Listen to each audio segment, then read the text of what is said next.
Masaba. No. Look at the whole of Sebei, look at Karamoja, look at where Eastern is. Look at all of these things. All these people are going to come here. Anybody who's anything Kabaladi now. Even if we pinch your nose, we can take you quickly.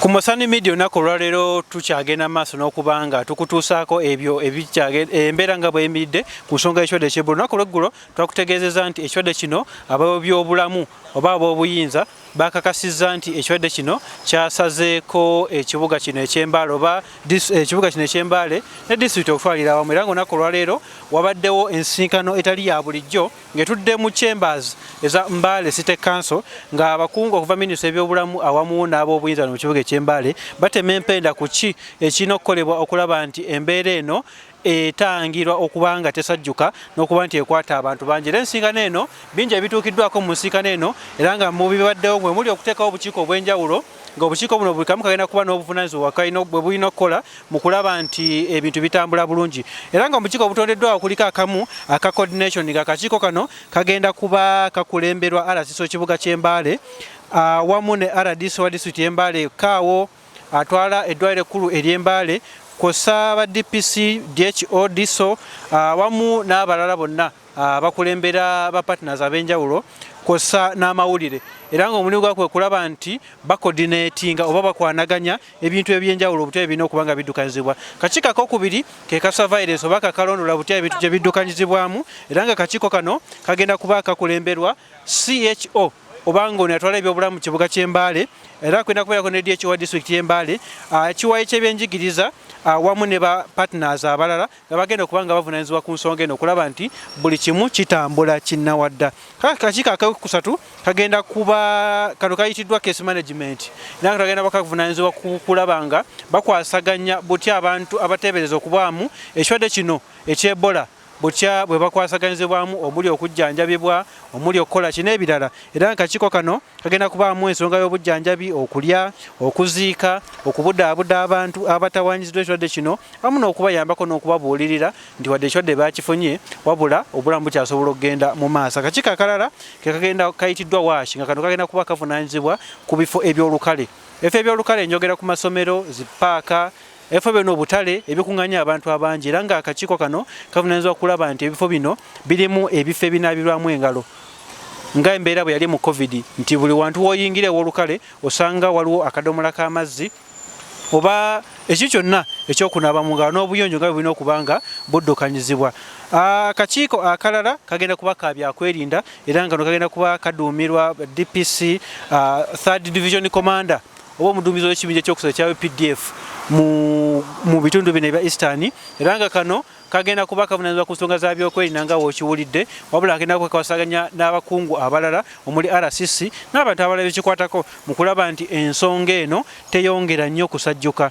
Era nga ne tenti eziwerako ddala 10 zamaze dda okuba nga ziweebwayo eri ekibuga ky'Embaale era nga tenti zino zigenda kuba zikwasaganyizibwamu zikumibwamu abantu abo abateebereza okuba nga balina ekirwadde kino eky'Ebola okuva jjukira eddwaliro lino ekkulu ery'Embaale ligenda kukwasaganya abalwadde b'ekirwadde kino okuva mu bitundu ebyetoolodde Embaale disitulikiti 7 ezeetoolodde Embaale awamu n'ebitundu ebya Sebbeeyi ebitonotono kw'ossa n'ebitundu ebya Bukedde ebitonotono bigenda okuba nga bikwasaganyizibwa. Era nga ne budget ey'amaanyi amazidde okuba nga eweebwayo eri minisitule y'ebyensimbi nga bajeti eno egenda kuba nga evujjirira enteekateeka zino zikumenyedde waggulu kubanga zino zeetaaga okuba nga zivujjirirwa. Era nga minisitule y'ebyensimbi amazidde okuba nga efuna embalirira eno kwe bagenda osinziira mu kulaba nga bajeti eno eyisibwa era sente zituuke sobole okuyambako mu mirimu okutambula obulungi.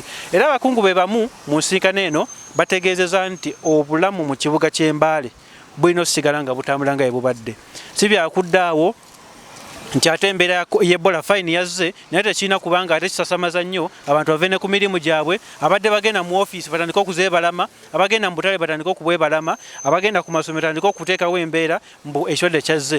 Obulamu bulina okugenda mu maaso ensonga lwaki batula bufofofo mu kulaba nti batema empenda okulaba nti bavayo n'ekyokukola ki ekirina okukolebwa mu kulaba nti wadde obulwadde bwe buli wabula bumanagingibwa busobole okuba nti tebutiisa bantu emirimu kisigale nga kitambula kinawadda wabula nga ate n'obulwadde bagezaako okuba nti babukontaining era bategeeza abantu nti ekirwadde fayini kyazze naate temujanjawaza nnyo nakukipika nnyo mbw ate obulwadde simanyanga kebwazze tulabika tugenda na mu lockdown nedda lockdown eyo bajogeddeko kwongera kakasa nsonga ya bulwadde naye era munawaliriza nnyo tomanya eyinza okujja so bo kye babasaba ng'abakulembeze kwe kulaba nti mugoberera amateeka bwekuba kunaaba mu ngalo obutabeera nnyo kukuŋŋaana abantu bangi ebifo ebyolukale ebyo kuba nti twegendeeza obutakwatakwata mu ngalo kwewaawaze haaga kubanga obulwadde buno obwebola jjukira nti busaasaana nga olaba covid yasaasaananga naye kyenjawulo ekiri ku bulwadde buno nti bwo ate butta ku sipiidi ya kika kya waggulu okwawukanako n'ekirwadde ekya covid-19 kuba ekyomukisa ekiriwo nti ate obulwadde bwanewakubadde butta mangu naate omuntu okyasobola okuwona singa omuntu aba azuuliddwa nga bukyali era nga lumu kubonera obuli mu ekirwadde kino mwe muli omuntu okufuna omusujja omungi okukolola ebbugumu eringi okunafuwa mubiri n'obubonero obulala so ng'abo buyinza kye babasaba okulaba nti mugondera amateeka n'ebiragiro byonna ebinaba biteereddwa abakungu ab'enjawulo n'okulaba nti mukolagana n'ab'obuyinza muli ba VHT ku byalo olaba ng'olinamu embeera gy'otategeera mu butuufu todduka ate kufunayo panado otandika okwetereza ng'omuntu jjukira akabaata akakyasinza okubeera ak'amaanyi mu ggwanga lino oba mu nsi yonna kyekyo kye bayita self medication oba okwejjanjaba ofunyemu obukose obutono ogamba manyi painkiller ekyasinze ojja kwekanga nga olina ekirwadde ekyokonya munda obanga ebola nga tomanyi onaagenda okudda engulu nga weetaaga kubanga ofunira ekifo mu mochare so mbeere begendereza mube nga mugoberera amateeka gonna ekirwadde kisobole okuba nga kikonteiningibwa ate kireme kubanga kisaasaana ebisinga ku byonna tugenda kuba tubikutuusa ku Mosan Media n'ebyo era nga kyenkutegeeza nga tuze kutegeeza tujja kuba tufuna abakungu abalala naddala badde mu nsikane n'abalala bekikwatako mu byobulamu okulaba nti bongera okututegeeza embeera nga bweyimiridde naki oba oli ekituukiddwako kyekigenda okukolebwa kyekisaliddwawo na buli kimu mu mbeera zonna byonna ku Mosan Media. My name is Asmin Nasike. I'm the RCC of Mbale City.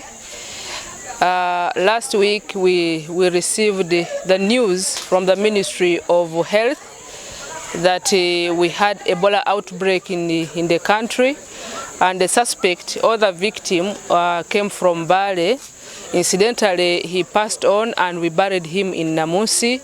I want to thank the family for adhering to the Ministry of Health message and ensuring that they don't exhume the body from where he was buried.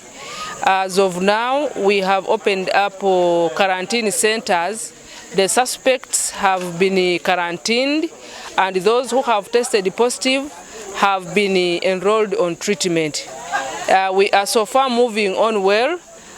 We expect that business will move normally and the schools should operate normally, but consider the standard operating procedures of most especially washing the hands. I want to call upon the public not to panic. The situation is under control.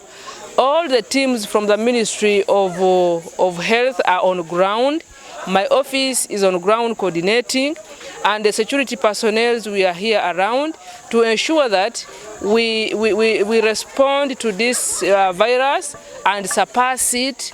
That is why we are having different centers of quarantine to ensure that those who have been suspected are vaccinated and kept under watch. So we are in charge, the situation is under control.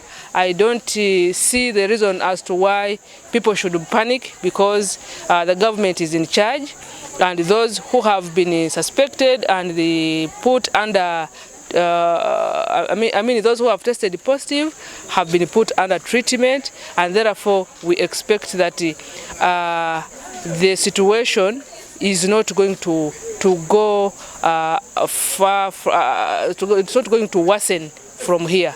So I want to call upon everybody, all stakeholders, the community most especially, to ensure that we wash our hands, stop as much as possible shaking or hugging with each other, because it has been proved that this virus is transmitted through handshake, through sweat and through body-to-body contacts. So we want to urge the general public to respect the standard operating procedures as we fight this deadly virus called Ebola. Well, this virus having been detected from the person of Mbale, Mbale is now carrying a national face or about this pandemic.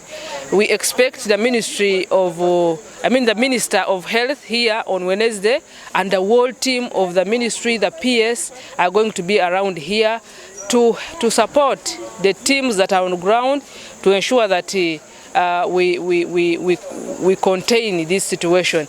We held the first task force today, and the teams are committed to ensuring that we work handy together. Action. We are now on action oriented.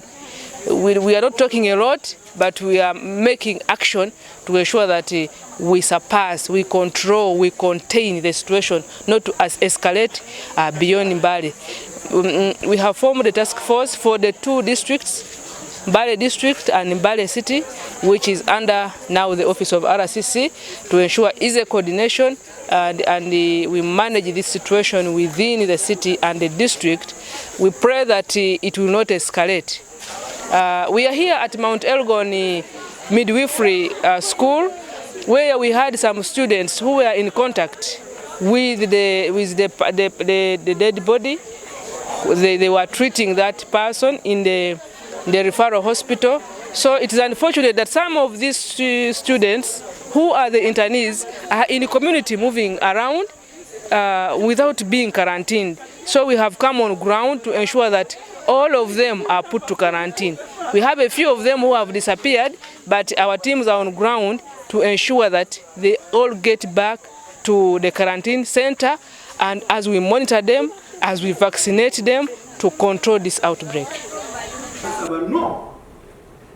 Look at the whole of Sebei, look at Karamoja, look at where Eastern is. Look at all of these things. All these people are going to come here. Anybody who's anything blood now. Even if we pinch your nose, we can take you quickly.